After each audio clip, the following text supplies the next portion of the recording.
যার নেতৃত্বে আমাদের নেত্রী মমতা বন্দ্যোপাধ্যায় পর্যন্ত রাজনীতি করেছেন, সেই সুব্রত মুখার্জির অকাল প্রয়াণে আজকে আমাদের এই বালিগঞ্জে উপনির্বাচন হচ্ছে।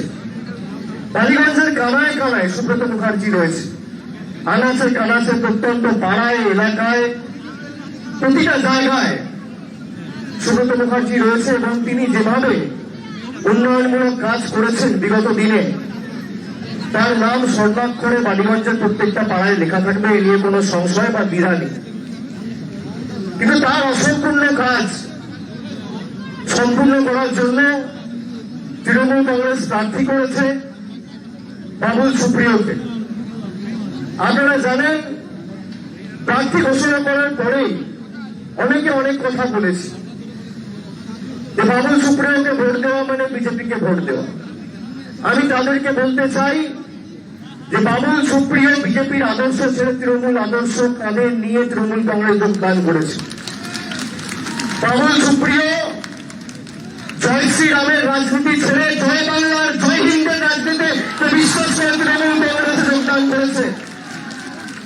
প্রার্থী বাবুল সুপ্রিয় নয়, প্রার্থীর নাম মমতা বন্দ্যোপাধ্যায়। ছোড়া ফুলে ভোট দেওয়া মানে সরাসরি মমতা বন্দ্যোপাধ্যায়কে ভোট দেওয়া। 1 নম্বর বোতাম টিপবেন আর 2 নম্বর 3 নম্বর রাজনৈতিক দলগুলোর জামানত বাজেয়াপ্ত করবেন। আজকে প্রতিশ্রুতি দিতে হবে, যারা রাজনৈতিক ভাবে আমাদের সাথে লড়াই করতে পারে না, যাদেরকে গোহারা হারিয়েছে আগের বছর এই সময় কি হাওয়া তুলেছিল মনে আছে? আপকি বার 200 বার 70-এ আটকে গেছে আর লাইন লেগে রয়েছে। এখন যদি দরজা খুললি দলটা উঠে যাবে, এটা সবে শুরু। যারা ভাবছিল তৃণমূল থেকে নেতা ভাঙিয়ে ভাঙিয়ে নিয়ে গিয়ে বাংলায় ক্ষমতা দখলের রাজনীতি করে বাংলাকে অশান্ত করবে, তাদের যোগ্য জবাব বিগত বছর এপ্রিল আর মে মাসে বাংলার জনগণ দিয়ে দিয়েছে। কিন্তু এদের তো হার হজম হয় না, কি করবে? বদহজম। এই যে গোহারা হারিয়েছে আপনি দেখুন, তারপর দিন থেকে কখনো রাজ্য সরকারের মুখ্য সচিব চিফ সেক্রেটারিকে শোকজ করে অ্যাটাচ করে দিচ্ছে সেন্টারে, কেন? যাতে মমতা ব্যানার্জি কাজ না করতে পারে। কখনো তার মন্ত্রিসভার সদস্যদের, এমনকি এই বালিগঞ্জের সুব্রত মুখার্জিকে 17ই মে সিবিআই গ্রেপ্তার করে নিয়ে গেল। তার দোষ হচ্ছে 73,000 ভোটে বিজেপিকে হারিয়ে তিনি জিতেছিলেন।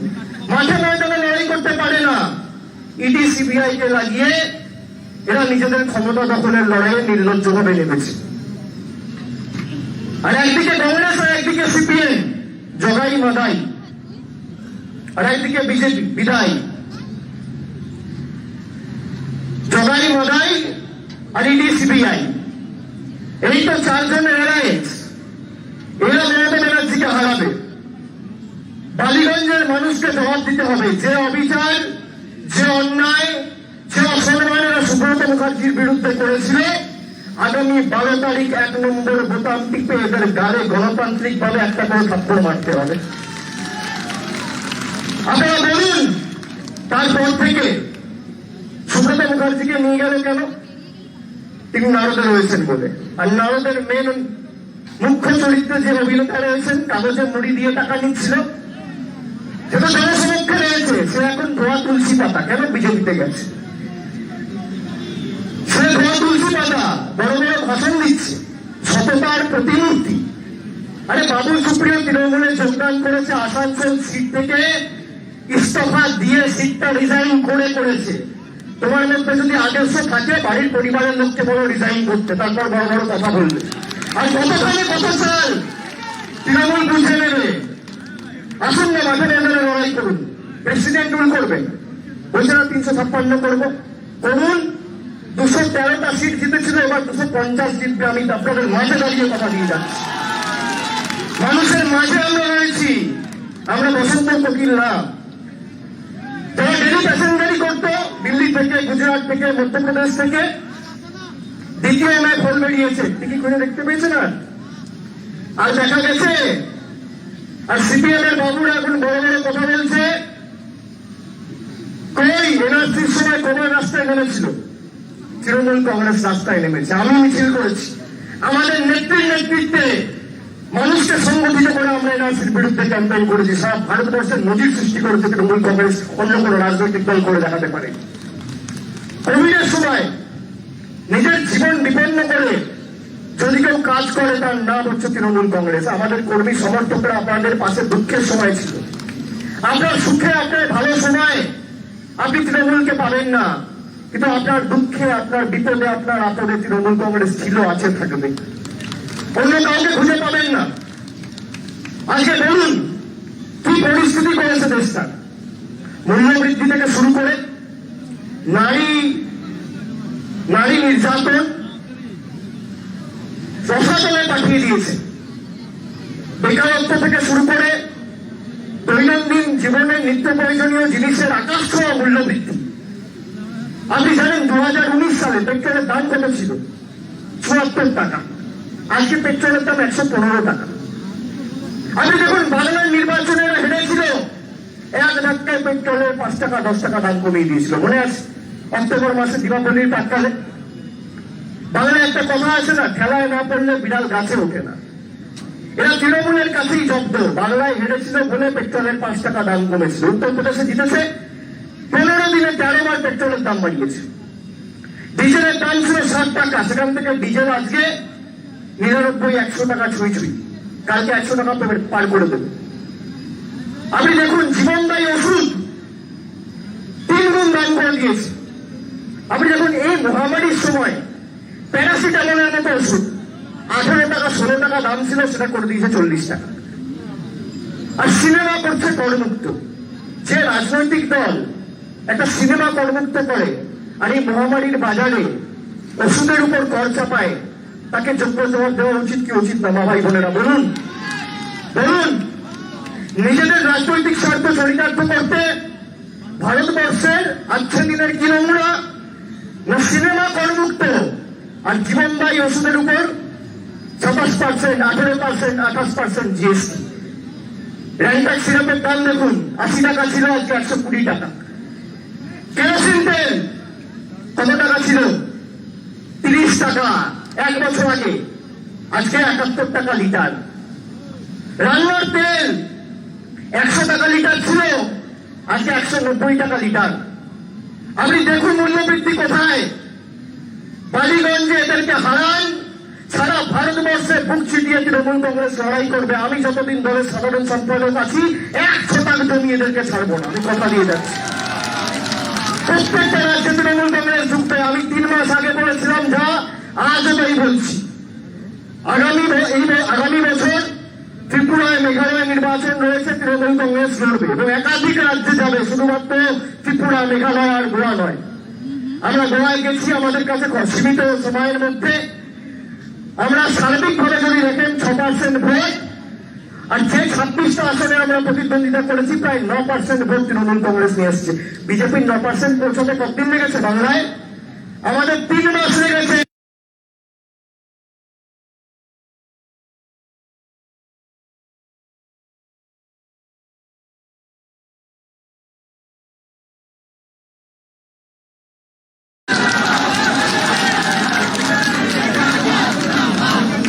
নমস্কার। প্রথমেই আমি ধন্যবাদ জানাই দক্ষিণ কলকাতার জেলা। দৈনন্দিন জীবনের নিত্য প্রয়োজনীয় জিনিসের আকাশ ছোঁয়া মূল্য বৃদ্ধি। আপনি জানেন 2019 সালে পেট্রোলের দাম কত ছিল? ৭৪ টাকা। আজও তাই বলছি। আগামী বছর ত্রিপুরায় মেঘালয় নির্বাচন রয়েছে, তৃণমূল কংগ্রেস লড়বে এবং একাধিক রাজ্যে যাবে, শুধুমাত্র ত্রিপুরা, মেঘালয় আর গোয়া নয়।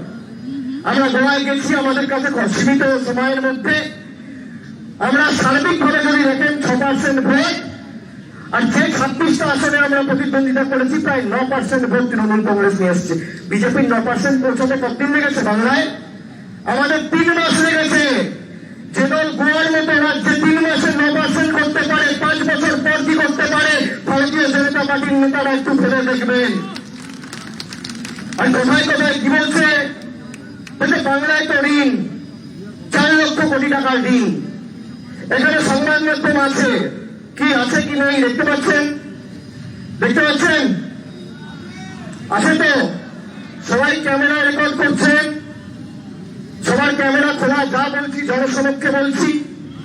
বলছে বাংলায় 4 লক্ষ কোটি টাকা ঋণের পরিসংখ্যান মমতা বন্দ্যোপাধ্যায় সরকার করেছে। আমি এখানে ক্যামেরার সামনে দাঁড়িয়ে বলছি, ভারতবর্ষের সরকারের ঋণ কত জানেন? কে বলতে পারবে? ভারতবর্ষের কেন্দ্র সরকারের ঋণের পরিমাণ কত? বাংলায় বলছে 4 লাখ কোটি। ভারতবর্ষের কেন্দ্রের সরকারের ঋণের পরিমাণ হচ্ছে 1,55,000 কোটি টাকা। 7 বছর আগে নরেন্দ্র মোদী যখন ক্ষমতায় এসেছিল, ভারতবর্ষের প্রধানমন্ত্রী হয়ে দায়িত্ব নিয়েছিল, ভারতের ঋণের পরিসংখ্যান ছিল 54,000 কোটি টাকা। 47 সালে ভারতবর্ষ স্বাধীন হয়েছে। 47 থেকে 2014 ভারতবর্ষের ঋণের পরিসংখ্যান কত? 54,000 কোটি টাকা। আর 7 বছরে 1 লক্ষ কোটি টাকা বাড়িয়েছে এই মোদী সরকার। আর আমি যদি মিথ্যে কথা বলি, আমার বিরুদ্ধে মিথ্যে মামলা করো, আমাকে জেলে ঢুকিয়ে প্রমাণ করো কে সত্যি কথা বলছে কে মিথ্যে কথা বলছে, কত খানে কত চান। এই যে শ্রীলঙ্কায় জরুরি অবস্থা ঘোষণা হয়েছে। শ্রীলঙ্কার ঋণের পরিমাণ কত জানেন? 6 লক্ষ কোটি টাকা। শ্রীলঙ্কার 20 গুণ খারাপ অবস্থা ভারতবর্ষের। শ্রীলঙ্কার ঋণের পরিমাণ 6 লক্ষ কোটি। আর ভারতবর্ষের নরেন্দ্র মোদীর অধীনে থাকা কেন্দ্র সরকারের ঋণের পরিমাণ 1,55,000 কোটি। উত্তরপ্রদেশের মতো রাজ্য বারবার বলে না उत्तर प्रदेश में विकास हुआ है। उत्तर प्रदेशের ঋণের পরিসংখ্যান 6.5 লক্ষ কোটি টাকা। গুজরাটের ঋণের পরিসংখ্যান 3.5 লাখ কোটি টাকা। এরা বড় বড় ভাষণ দিচ্ছে। আপনি আসুন, আপনি যদি এক বাপের বেটা হন, আপনি তথ্য পরিসংখ্যানকে সামনে রেখে আমার সাথে বুক চিতিয়ে লড়াই করতে আসুন মাঠে। একদিকে আপনি থাকবেন, একদিকে আমি থাকবো। আপনি আপনার রিপোর্ট কার্ড নিয়ে যাবেন, আমি আমার রিপোর্ট কার্ড নিয়ে যাবো। 7 বছরে আপনার সরকার কি করেছে, আর 10 বছরে মমতা ব্যানার্জির মামাটি মানুষের সরকার কি করেছে, 10-0 বলে আপনাকে হারাবো। বলে রাজনীতির আঙিনায় পা রাখবো না, এত বড় কথা বলে দিয়ে যাচ্ছি। যারা বড় বড় ভাষণ দেয়, এই কংগ্রেস সিপিএম, আজকে দেখুন বিধানসভার বিরোধী দলের নেতা আর লোকসভার বিরোধী দলের নেতা এক। হরিহর আত্মা সে মমতা বন্দ্যোপাধ্যায়কে গালিগালাজ করছে সকাল থেকে রাত অব্দি। আর এখানকার যে বিরোধী দলের নেতা সে মমতা ব্যানার্জির বাদ্যপান্ত করছে। সিপিএম সুজন চক্রবর্তী কাকে গালাগালি দিচ্ছে, কাকে আক্রমণ করছে, কাকে অপমান করছে, কাকে অসমীচীন ভাষায় আক্রমণ করছে, মমতা বন্দ্যোপাধ্যায়। অনিল চৌধুরী কাকে আক্রমণ করছে, মমতা বন্দ্যোপাধ্যায়। সুতরাং এরা সব তলায় তলায় এক। আপনি জানেন না এরা দলটা বিজেপির কাছে বিক্রি করে দিয়েছে। আমরা মেরুদণ্ডে সোজা হয়ে লড়াই করছি। এই যে আমাকে কমান্ড নোটিশ পাঠিয়েছে 7 থেকে 8 বার। কলকাতার কেস আমাকে ডাকছে দিল্লিতে। আমি গেছি, আমি গিয়ে 9 ঘন্টা প্রশ্ন উত্তর দিয়েছি। আমি ইনভেস্টিগেশনের সম্মুখীন হয়েছি, আমি তদন্তের সম্মুখীন হয়ে সহযোগিতা করেছি। কিন্তু কেউ যদি ভাবে যে 4টে নোটিশ পাঠিয়ে অভিষেক বন্দ্যোপাধ্যায়কে বাড়িতে দমিয়ে রাখবো, ভাই আমি অন্য ধাতুতে তৈরি। এসব করে আমার বিরুদ্ধে কোনো লাভ নেই। আমার গলা কেটে দিল তৃণমূল কংগ্রেস জিন্দাবাদ বেরোবে, আর হাত কেটে দিল, পা কেটে দিল জয় বাংলা জয় হিন্দু বেরোবে, তুমি আটকাতে পারবে না। আর এসব যত করবে মানুষ তত সংগঠিত হবে। তৃণমূল কংগ্রেস বিশুদ্ধ লোহা। লোহা দেখেছেন, আগুনে পোড়ালে তাতালে হাতুড়ি দিয়ে মারলে তত শক্তিশালী হয়। আমরা ঘাস ফুলের দল, যত কাটবেন তত বাড়বো। ঘাস কেটে আটকানো যায় না। আরে লড়াই চলবে। দুটো উপনির্বাচন আছে, বালিগঞ্জ আসানসোল। আমি আগামী পরশুদিন আবার আসানসোল যাব। আপনি লিখে রাখুন, মানুষের যে ভালোবাসা, যে আশীর্বাদ, যে দয়ার সম্মুখীন, এবং যেভাবে আজকে তারা কৃতজ্ঞতার ঋণে, ভালোবাসার ঋণে আমাদেরকে আবদ্ধ করেছে, আমি দায়িত্ব নিয়ে বলতে পারি 60 থেকে 70 হাজারের বেশি ব্যবধানে তৃণমূল কংগ্রেস বালিগঞ্জ জিতছে, আর 2 লাখের বেশি ব্যবধানে আসানসোল জিতছে। कोई रोक सकता है तो रोक के दिखाओ। আজকে দেখাও তৃণমূল কংগ্রেসকে একটা ভোট মানে পেট্রোল, ডিজেল, রান্নার গ্যাস এই মূল্য বৃদ্ধির বিরুদ্ধে একটা সপাটে চড়। এদেরকে যোগ্য জবাব বলেছিলেন আজ সেদিন 400 টাকা রান্নার গ্যাস, 977 টাকা কেরোসিন তেল, 30 টাকার তেল 71 টাকা, প্যারাসিটামল ওষুধ 40 টাকা, পেট্রোল 115 টাকা, ডিজেল 100 টাকা, ডালের দাম কত, পেঁয়াজের দাম কত, চা পাতার দাম কত? দেখুন, বাজারে যান, জিজ্ঞেস করুন ভোট দেওয়ার আগে যে যাকে ভোট দিচ্ছি এই একনায়কতন্ত্রের একাধিপত্য কায়েম করে যারা সরকার চালাচ্ছে তাদের বিরুদ্ধে কবার রাস্তায় নেমেছে, কবার প্রতিবাদ করেছে, কবার এদেরকে ইডিসিবিআই এর সম্মুখীন হতে হয়েছে, কবার মুক্তি দিয়ে লড়াই করতে দেখেছেন গত 5 বছরে? একবারও দেখেননি। রাস্তায় কে ছিল? তৃণমূল কংগ্রেস। আর রাস্তায় কে থাকবে? তৃণমূল কংগ্রেস। আর কাউকে খুঁজে পাবেন না। তাই আমি সকলকে করে চড়ে বিনয়ী নিবেদন করে নতমস্তকে বিনম্র চিত্তে অনুরোধ করব যে আগামী 12 তারিখ একটু কষ্ট হলেও, অসুবিধা হলেও, গরম বেশি পড়লেও আপনি মাথা উঁচু করে গিয়ে নির্ধারিত পোলিং বুথে ঢুকে তৃণমূল কংগ্রেসের প্রার্থী, জোড়াফুলের প্রার্থী, মমতা ব্যানার্জির প্রার্থী বাবুল সুপ্রিয়কে 1 নম্বর বোতাম টিপে বিপুল ভোটে ভোট দিয়ে জয়যুক্ত করুন। আপনি মাথা উঁচু করে ভোট দেবেন। আর আমাদের প্রার্থী আগামী 5 বছর মাথা নিচু করে আপনার জন্য উন্নয়নমূলক কাজে নিজেকে নিয়োজিত রাখবে, আমি কথা দিয়ে যাচ্ছি। আর যাদের মনে কিন্তু রয়েছে আমি যা বলি আমি তা করি, সবার থেকে আমি একটু আলাদা, এটা তো অনেকেই জানে। আমি যেটা বলি সেটা করি, আর যেটা পারবো না সেটা বলে দিই, ভাই আমার দ্বারা হবে না, আমি করতে পারবো না। আপনি তৃণমূল কংগ্রেসকে ভোট দিচ্ছেন, কোনো ব্যক্তিকে না। বাবুল সুপ্রিয়কে 1 নম্বর বোতাম টিপে ভোট দিয়ে আপনি বিপুল ব্যবধানে জেতান। উন্নয়ন যাতে বাধাপ্রাপ্ত না হয়, আগামী 5 বছরের বালিগঞ্জের উন্নয়নের দায়িত্ব আমি আজকে আমার নিজের কাঁধে তুলে নিয়ে যাচ্ছি। আমি এত বড় কথা আপনাদের দায়িত্ব সহকারে বলে দিয়ে যাচ্ছি। এবং আগামী দিন একাধিক নির্বাচন আমাদের হবে, শুধু বাংলায় নয়, তৃণমূল কংগ্রেস সব জায়গায় যাবে। আপনি মাথায় রাখবেন, শরীরের শেষ রক্তবিন্দু পর্যন্ত আমরা মাথা নিচু করব না, আত্মসমর্পণ করব না, মেরুদণ্ড বিক্রি করব না, এদের কাছে নিজের বিবেক, চেতনা, আত্মসম্মানকে বিক্রি করব না, বাংলার মাথা নিচু হতে দেব না। বাংলা দেখিয়ে দিয়েছে 2021 সালে যে বাংলা অন্য ধাতুতে তৈরি। ওই 4 বার আপ ডাউন করলে আর 2 বার খালি এসে বড় বড় ভাষণ দিলে কিছু হয় না। সেই জন্য তো বলেছিলাম, বহিরাগত আসে বহিরাগত যায়, বাংলা নিজের। মোদীবাবু আসে মোদীবাবু যায়, বাংলা নিজের। আর টিকি দেখতে পাবেন না। দ্বিতীয় হয়ে গেছে, খেলা শেষ, টাকা বাই বাই। আবার আসবে কবে? 2024-এর 6 মাস আগে আবার দেখবেন আপডাউন শুরু করবে। লোকসভায় জিততে হবে, মোদীবাবুকে প্রধানমন্ত্রী করতে হবে। আরে মানুষ বোকা নয়, চলবে না অন্যায়, টিকবে না বন্দি, জনগণের আদালতে হতে হবে বন্দি। আর আমরা তো লড়াইয়ের শেষ দেখে ছাড়বো। কি হচ্ছে? তৃণমূল কংগ্রেস আর কংগ্রেস এক, তৃণমূল কংগ্রেস আর সিপিএম এক।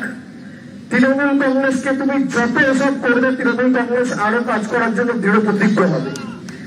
তৃণমূল কংগ্রেস মাথা নিচু করবে না। আর আমি যতদিন মেলে সাধারণ সম্পাদক আছি, বুক ছিটিয়ে লড়াই করে উৎখাত করে ছাড়বো। তার জন্য 5 বছর লাগুক, 10 বছর লাগুক, যতদিন লাগুক, মাথা উঁচু করে লড়াই করবো। খালি আপনারা সাথে থাকুন। কতদিন থাকবেন? আগামী 12 তারিখ নিজের ভোট নিজে দেবেন, লাইনে দাঁড়িয়ে ভোট দেবেন, কষ্ট হলেও দেবেন, গরম পড়লেও দেবেন, মমতা বন্দ্যোপাধ্যায়কে জেতাবেন, তৃণমূল কংগ্রেসকে জেতাবেন, মানুষকে জেতাবেন, বালিগঞ্জকে জেতাবেন, সুব্রত মুখার্জিকে জেতাবেন, তার বিরুদ্ধে অন্যায় জবাব দেবেন, তার বিরুদ্ধে অভিযোগের জবাব দেবেন, ইডি সিবিআইয়ের কুৎসাকে দমিয়ে রেখে সরকার করবেন। বলুন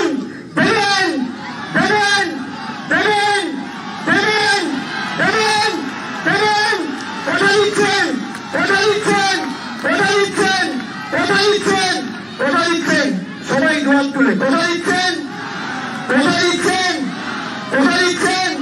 আমার সাথে দুহাত তুলে বলুন জয় হিন্দ, জয় হিন্দ, জয় হিন্দ, জয় হিন্দ। বন্দে মাতরম, বন্দে মাতরম, বন্দে মাতরম, বন্দে মাতরম। জয় বাংলা, জয় বাংলা, জয় বাংলা, জয় বাংলা, জয় বাংলা, জয় বাংলা, জয় বাংলা, জয় বাংলা, জয় বাংলা, জয় বাংলা। অনেক অনেক ধন্যবাদ। সকলে ভালো থাকবেন, সুস্থ থাকবেন। নমস্কার, অনেক অনেক ধন্যবাদ।